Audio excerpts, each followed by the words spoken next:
حضرت ابو ہریرہ روایت کرتے ہیں حضور سے صلی اللہ علیہ وسلم، اور حضور نے فرمایا کہ اللہ تعالیٰ نے کہا ہے، حدیث قدسی کئی دفعہ بیان کر چکا ہوں، کیا کہا ہے؟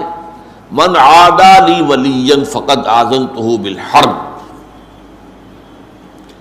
جس شخص نے میرے کسی ولی کے ساتھ دشمنی رکھی تو اس کے لیے میری جانب سے اعلان جنگ ہے۔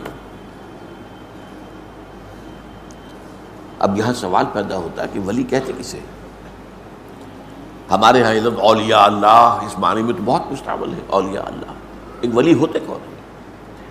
اس کے بارے میں ظاہر بات ہے کہ مختلف تصورات لوگوں کے ذہنوں میں ہیں۔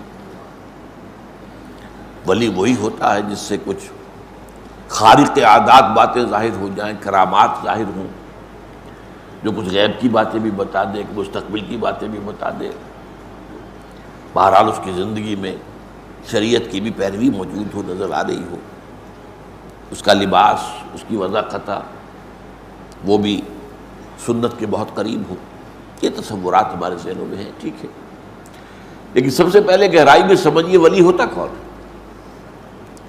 اور اس سے بھی پہلے یہ کہ یہ جو ولایت کا رشتہ ہے یہ یک طرفہ نہیں ہے۔ اللہ اہل ایمان کا ولی ہے اور اہل ایمان اللہ کے ولی ہے، یہ دو طرفہ معاملہ ہے۔ اللہ اہل ایمان سے محبت کرتا ہے اور اہل ایمان اللہ سے محبت کرتا ہے، دو طرفہ معاملہ ہے۔ تو ولی کو سمجھنے کے لیے میں نے جو آپ کو دو آیتیں سنائی ہیں، ایک سورہ بقرہ میں آیت الکرسی کے فوراً بعد جو آیت آئی ہے، اللہ ولی الذین آمنوا یخرجہم من الظلمات الی النور، اللہ تعالیٰ اہل ایمان کا ولی ہے، دوست ہے، ساتھی ہے، مددگار ہے، پشت پناہ ہے، یہ سارے الفاظ جمع کر لیں آپ تو لفظ ولی بنے گا۔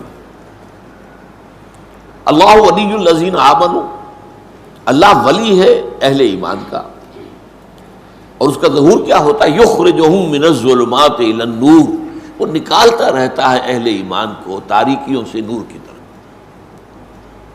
یہ تاریکیوں سے نور کی طرف آنا یہ کوئی ایک سڈن ایکٹ نہیں ہے، یہ تدریجی ہے، گریجول ہے۔ اس کا آغاز تو اسی سے ہو جائے گا جب کسی شخص نے زبان سے کلمہ شہادت ادا کیا، اشہد ان لا الہ الا اللہ وحدہ لا شریک لہ واشہد ان محمدا عبدہ ورسولہ صلی اللہ علیہ وسلم، یہاں سے وہ رشتہ شروع ہو گیا۔ لیکن اس رشتے میں پھر ترقی ہوتی ہے، یہ آگے بڑھتا ہے تدریجاً۔ اسی طریقے سے وہ ایک ظلمت میں سے نکل کر تو نور میں آ گیا، کفر سے، شرک سے، لیکن پھر اس کے بعد ابھی تو اور بہت سے پردے ہیں جنہیں چاک کرنا ہوگا، جن میں سے نکلنا ہوگا، اور اس نور کے اندر اضافہ ہوگا، جیسا کہ سورہ تحریم میں فرمایا ہے کہ قیامت کے دن جو اہل ایمان ہوں گے ان کا نور ان کے آگے اور داہنی طرف بہتا ہو، جو دوڑتا ہوگا، اب وہ کہیں گے ربنا اتمم لنا نورنا واغفر لنا انک علی کل شیء قدیر، پروردگار ہمارے لیے ہمارے اس نور کو کامل فرما دے۔ اس کی وجہ کیا ہے کہ دنیا میں ایمان میں سب برابر نہیں تھے، ایک ایمان ابو بکر صدیق کا تھا، ایک عام صحابی کا تھا، ایک ہم میں سے کسی کا، زمین و آسمان کا فرق ہو جائے گا۔ اسی ریشیو پروپورشن سے نور ملے گا میدان حشر میں، جبکہ کہیں نور نہیں ہوگا، اندھیرا ہوگا، گھپ اندھیرا، اور پل صراط پر سے گزرنا ہے جس کے نیچے جہنم ہے، ذرا ٹھوکر کھائی اور گئے اور گر گئے۔ اس کا نقشہ جو ہے سورہ حدید میں کھینچا گیا ہے کہ اہل ایمان تو گزر جائیں گے، ان کے پاس نور ہوگا سامنے بھی اور داہنی طرف بھی، سامنے نور ایمان کا ہوگا، داہنی طرف اعمال صالحہ کا۔ منافقوں کے پاس ہوگا نہیں، دنیا میں وہ ان کے ساتھ تھے، کوئی نور نہیں ہوگا، اور وہ اہل ایمان سے کہیں گے انظرونا نقتبس من نورکم، بھائی ذرا آرام سے ٹھہر کر چلو، تمہاری روشنی سے ہم بھی فائدہ اٹھا لیں، ہمارے پاس تو نہیں۔ اس نور کے بارے میں آتا ہے کہ کسی کو تو اتنا ہوگا کہ مدینہ منورہ سے صنعاء تک اس کی روشنی چلی جائے، اور کسی کا نور اتنا ہوگا کہ صرف اس کے قدموں کے آگے روشنی ہو جائے گی۔ اب یہ بھی اس دن بہت خوش قسمت ہوگا، گویا کہ جنگل میں چلتے ہوئے کسی کے ہاتھ میں ٹارچ تو ہے نا، کو بہت دور تو روشنی نہیں جا سکتی، نہیں قدموں کے آگے تو پتہ ہے نا، کوئی گڑھا ہے یا نہیں ہے، کوئی سانپ تو نہیں بیٹھا، یہ تو نظر آ جائے گا۔ تو اس کا دوسرا پہلو جو ہے بیان کیا گیا، جن کے پاس کم نور ہوگا وہ اس پر اللہ سے دعا کریں گے کہ پروردگار ربنا اتمم لنا نورنا واغفر لنا، ہمارے کچھ گناہوں کی وجہ سے ہمارا نور مدھم ہے، تو ہمیں بخش دے، مغفرت فرما دے اور ہمارے نور کی تکمیل کر دے۔ تو اللہ ولی الذین آمنوا یخرجہم من الظلمات الی النور۔ اب اس کا دوسرا رخ آ رہا ہے، یہ سورہ یونس کی آیت ہے جو بہت عام وعظوں میں، تقریروں میں، عوامی جلسوں میں بہت پڑھی جاتی ہے۔